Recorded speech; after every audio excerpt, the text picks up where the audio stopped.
Hi, dprjones here. As many of you are aware, on the 12th of September, last Saturday, I hosted a charity blog TV event. Lasted 24 hours. Money was raised for the charity Médecins Sans Frontières, or Doctors Without Borders. I'm just going to refer to it as MSF during the course of this video. The idea to do the programme came to me about 6 to 8 weeks beforehand. I don't remember exactly.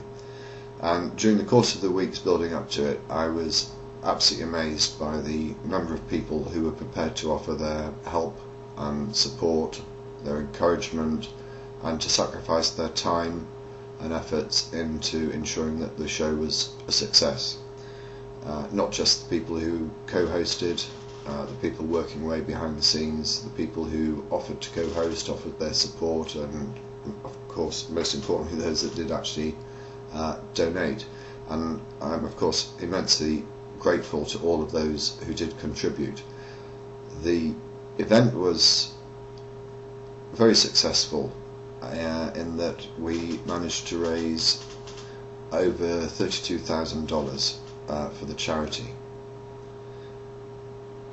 Given the extraordinary level of support that there was, and given the nature of the charity to which the money was going to, I thought it inconceivable to think that someone might use the event for their own personal gain or satisfaction. However, it appears that that is actually what happened, and I want to explain in this video exactly what the position is. Before going into detail, can I just assure you that all the money that was raised legitimately. It will all reach the charity involved. It's also important, I think, to note that the charity themselves had no control over the programme. They had no idea who was going to be appearing on it. That was entirely a matter for me and me alone. 2 days before the event started, I was notified that Hayden Panettiere, an actress from the series Heroes, would be prepared to appear on the show. I spoke to her on that day and also the following day on a Skype conversation. During the course of what were really quite long conversations with her, I had no reason to suspect that I was not talking to the real Hayden. In hindsight, I accept that I should have made further checks into the veracity and identity of the person that I was in fact talking to. There are a number of reasons why I didn't do so, but the fact is I should have done so. I became aware during the course of the programme itself, and also subsequently, that a lot of people were suggesting that the person that appeared on the programme was not the real Hayden. I didn't pay much attention to those messages, partly because I was exhausted obviously on the Sunday, and also, let's face it, I didn't want to think that I could have been hoodwinked and fooled into believing it was the real person. On Monday afternoon I received an email which caused me sufficient concern to start looking into it.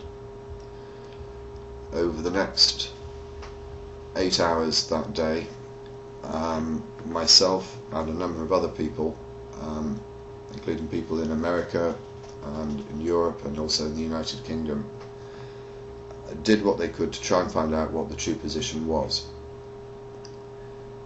Those investigations carried on for 48 hours at least, and still haven't quite finished. This video is being made shortly after receipt of a further email. I'll come on to that in a few moments' time. I don't want to go into the full detail of everything that we've discovered in the last 48 hours, but what I will say is this: as a result of the inquiries and investigations that have been made, I am now as satisfied as I can be that the person who appeared on the show was not the real Hayden Patanea. The person who claimed to be her advisor, who I also spoke to, and her are, so far as I'm aware and can find out, charlatans and scammers. It appears that they have been involved in a fairly lengthy and sophisticated process of getting money out of people. They've used the setting up of websites, they've used blog TV channels, they have used Skype addresses, so on and so forth. And they've been doing it for some months.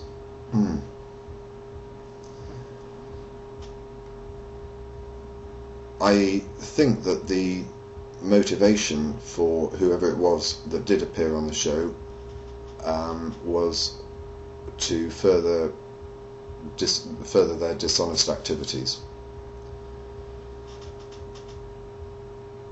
As a result of the investigations and inquiries that have been made over the last 48 hours, I'm aware that Blog TV appear to share my concerns, and had concerns in fact before the programme started, although I was not aware of those concerns.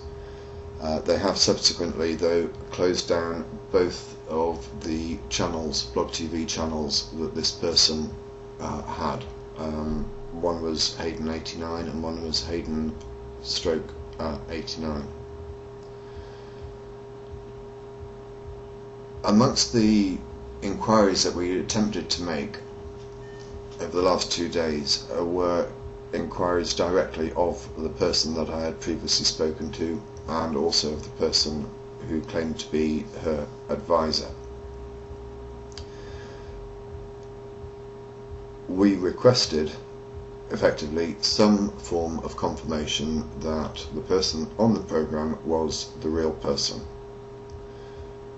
I should add, if I didn't mention it before, we also contacted her agent and various other people that we thought may be able to confirm whether or not it was or was not her. As I say, it appears from what we found out it wasn't, and her advisor responded in an exchange of emails to me with a series of implausible excuses and threats of legal action against me if I was to post the video that I'm making now. Those threats included terms such as "we have a bigger legal team than you do,"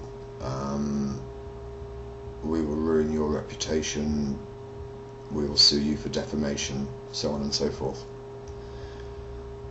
Unfortunately, those sorts of threats don't scar with me. If I'm wrong in what I'm saying, then I will be the first to admit it. I will make a public apology, retracting everything that I've said in this video. But until and unless that happens, I stand by what I'm saying in this.